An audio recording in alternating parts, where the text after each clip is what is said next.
बिस्मिल्लाहिर्रहमानिर्रहीम। लाखों करोड़ों दुरूदो सलाम मोहम्मद मुस्तफ़ा सल्लल्लाहु अलैहि वसल्लम और आले मोहम्मद पर। मैं हूं उमर दराज गोंदल। मुस्लिम लीग नून ने हमेशा से किया क्या है कि जब जब उन्होंने अपने मुखालिफिन के खिलाफ कोई थड़े वाली जबान इस्तेमाल करानी होती है या बिलखुसूस खवातीन के लिए कोई बेहुदा किस्म के जुमले ऐवान के अंदर इस्तेमाल कराने होते थे, तो फिर क्या होता था, ख्वाजा आसिफ को फ्लोर दिया जाता था या दिलवाया जाता था और वो बड़े जुमले इस किस्म के बोलते थे। फिर ख्वाजा साहब के मुतल्लिक कहा जाता है, वो कहते थे जी मैं तो बड़ा रंगबाज हूं, वो खुद मानते हैं इस बात को। लेकिन कल सनाउल्लाह खान मस्ती खेल ने जो अल्फाज इस्तेमाल किए, उसके बाद जाहिर है गुस्सा, उन अल्फाज की भी कोई आप वो नहीं कर सकते। तो उसके बाद हुआ क्या कि कल इन्होंने ऐवान में उनकी इस पूरे सेशन के लिए जो रुकनीत है वो मुअत्तल कर दी। चलें, इस बात की समझ आती है। आज तहरीक इंसाफ और JUI ने वॉकआउट किया, वो बताता हूं क्यों वॉकआउट किया। तो इस दौरान ख्वाजा आसिफ ने क्या किया कि वो फ्लोर मांगा डिप्टी स्पीकर से, तो डिप्टी स्पीकर ने उनको फ्लोर दे दिया। उनका ख्याल ये था कि वो जब बाहर होंगे तो मैं तकरीर कर लूंगा और मैंने जो कुछ बोलना है, जो जवाब देने हैं, जुमलेबाजी करनी है वो कर लूंगा। लेकिन लगता यह है कि तहरीक इंसाफ वालों को समझ आ गई है कि अब इनको जारहाना जवाब देना है, ऐवान के अंदर देना है और इनकी जबान के अंदर जवाब देना है। और उसके बाद वो आ गए ऐवान में, और ऐवान में आने के बाद वो फिर हत्ते चढ़ गए। ख्वाजा साहब जो बड़े मुस्लिम लीग नून समझती है कि उनके जारहाना प्लेयर हैं, फ्रंट फुट पे खेलने वाले हैं, आज ख्वाजा आसिफ अपनी तकरीर शुरू नहीं कर पा रहे थे। फिर आजम नजीर तारड़ जो हैं वो आए और उन्होंने उनके कान में कहा कि भाईजान ऑपोजिशन को तुन के रख दें, और उनका कि खुदा की कसम आपने माइक नहीं छोड़ना। एक तो गवर्नमेंट में होते हुए ये पूरा इस किस्म का करना कि ऑपोजिशन को तुन के रख देना, कल को वो गवर्नमेंट में आ जाएंगे, आप ऑपोजिशन में आएंगे और फिर वो तुन के रख देंगे, फिर आप लोग क्या करेंगे। एक बात। फिर उन्होंने ख्वाजा आसिफ ने कहा देखिए जी अभी कल वाली गाली का जो मसला है वो हल नहीं हुआ, और इन्होंने आज एक जो नई गाली है वो दे दी है, और आज नई गाली लफ्ज हरामजदगी का इस्तेमाल जो है वो किया गया है। अब इस दौरान जब वो कर रहे थे तकरीर करने की कोशिश, तो तहरीक इंसाफ और फजलुर रहमान की जमात के लोग जो हैं वो एहतजाज कर रहे थे, और एहतजाज भी ऐसा कि वो क्या कह रहे थे कि हम अमन चाहते हैं, वी वांट पीस। तो ख्वाजा साहब को समझ नहीं आई कि वो क्या चाह रहे हैं, तो ख्वाजा साहब ने कहा ये क्या कह रहे हैं, वी वांट पीस। तो फिर तारड़ साहब ने उनकी थोड़ी मदद की और कहा कि आपने वो ऑपरेशन और कैबिनेट और उसके ऊपर बात करनी है। अब हुआ ये कि आज पाकिस्तान तहरीक इंसाफ ने ऐवान के अंदर स्पीकर डाइस के सामने धरना दिया, एहतजाज किया, ऐवान से वॉकआउट किया, और उसमें जो JUI के अरकान हैं वो भी उनके हमराह थे, और उसमें एक ही वन लाइनर उनका नारा है कि खैबर पख्तूनख्वा में जो फौजी ऑपरेशन है वो नामंजूर है। अब ये दोनों जमातों एक पेज के ऊपर थी। अगर आपको याद हो तो आज मैंने आपको पिछली वीडियो में बताया था कि असद कैसर साहब की और मौलाना फजलुर रहमान की आज मुलाकात भी हुई है। अब इस सारे मामले के अंदर उन्होंने आज कौमी असम्बली के अंदर बड़ा खुल के अपना एहतजाज रिकॉर्ड कराया है और उसकी मुखालफत की है, और ख्वाजा आसिफ अपनी तकरीर रोकते रहे, चूंकि ख्वाजा आसिफ के पास वजारत दिफा है। तो अब जब वो एहतजाज कर रहे थे तो ख्वाजा आसिफ ये जवाब देने की बजाय कि ये ऑपरेशन क्यों कर रहे हैं या पहले ऑपरेशन से हमें क्या मिला है, तो वो ये कह रहे थे कि ये पाकिस्तानी फौज के खिलाफ मुजाहरा कर रहे हैं। ये आज भी 9 मई वाले मौक़िफ़ के ऊपर खड़े हैं। कोई पाकिस्तानी फौज के खिलाफ मेरा नहीं ख्याल कि कोई मुजाहरा करता है, ना किसी को करना चाहिए। फौज पाकिस्तान की है, इसमें तो कोई दूसरी राय ही नहीं है, और ये किसी मुस्लिम लीग नून की नहीं है, पीपल्स पार्टी की नहीं है, तहरीक इंसाफ की नहीं, ये तो सब की है। और इसके ऊपर तो इवन इमरान खान से ज्यादा स्टेटमेंट कौन दे सकता है।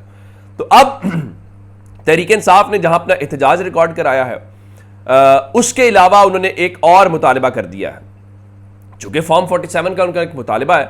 वो कह रहे जी ऐवान में बेशक स्ट्रेंजर्स बैठे हुए हैं, हमें इन पर शदीद तहफ़्फ़ुज़ात हैं, लेकिन उसके बावजूद हम ये चाहते हैं कि इस ऐवान को इन कैमरा ब्रीफिंग दी जाए। जिस तरह माजी के अंदर मिलिट्री इस्टेब्लिशमेंट के लोग आते थे या सिक्योरिटी से रेलिवेंट जितने भी ओहदेदार हैं वो आते हैं, ब्रीफ करते हैं, बताते हैं क्या सूरत हाल है, तो उनके मुताबिक ऐवान के मशवरे के साथ चला जाए। यानी ये बिल्कुल जायज़ मुतालिबा है पाकिस्तान तहरीक इंसाफ का कि इन कैमरा ब्रीफ किया जाए। और तहरीक इंसाफ एहतजाज क्या कर रही है, तहरीक इंसाफ ये एहतजाज कर रही है कि कौमी असम्बली में पाकिस्तान तहरीक इंसाफ के हों या JUI के हों या किसी और जमात के जो खैबर पख्तूनख्वा के अरकान असम्बली हैं, उनको एतमाद में लिए बगैर, उनकी मुशावरत के बगैर आप सूबे में ऑपरेशन कैसे कर सकते हैं। और फिर ख़ास बात यह, क्या खैबर पख्तूनख्वा की असम्बली से आपने वहाँ पे कोई मंजूरी ली है? आप ये ऑपरेशन अज़्म अब अगर कल को खैबर पख्तूनख्वा की असम्बली इस ऑपरेशन के खिलाफ करारदाद मंजूर कर देती है तो आप क्या करेंगे? अब क्या करेंगे? गवर्नर आज लगा देंगे, फिर वो जावेद चौधरी की ज़बानी आप कोई मार्शल लॉ वहाँ पे लगा देंगे। तो जाहिर है कि इमरान खान ऑपरेशन के खिलाफ पहले दिन से हैं और खैबर पख्तूनख्वा की असम्बली भी हैं। तो अब इस हवाले से इससे हासिल वसूल क्या होगा? मैं आपको एक बात बताना चाहता हूँ कि आज सिर्फ JUI और तहरीक इंसाफ जो है वो ये जो पूरा तमाशा लगा वो उसके ऊपर पेज के ऊपर नहीं थे। इवन जमात इस्लामी भी इसको अप्रिशिएट नहीं करेगी। मिसाल के तौर पे सेनेटर मुश्ताक ने ट्वीट किया है कि खैबर पख्तूनख्वा की सरजमीन पर डॉलरी जंग नामंजूर, और उन्होंने कहा जी हुकूमत पहले खैबर पख्तूनख्वा में 21 मिलिट्री ऑपरेशंस और 8 मुआहिदों का हिसाब दे। ये ऑपरेशन अज़्म इस्तेहकाम नहीं, ये ऑपरेशन अदम इस्तेहकाम खैबर पख्तूनख्वा है। इसकी किसी सूरत इजाजत नहीं देंगे। ये ऑपरेशन अमन के लिए नहीं, डॉलरों के लिए है। अब सूरत हाल ये है कि जब आप ऑपरेशन में जाएंगे तो ज़ाहिर खैबर पख्तूनख्वा की हुकूमत तो बहुत पीछे चली जाएगी। एक वजह ये भी है।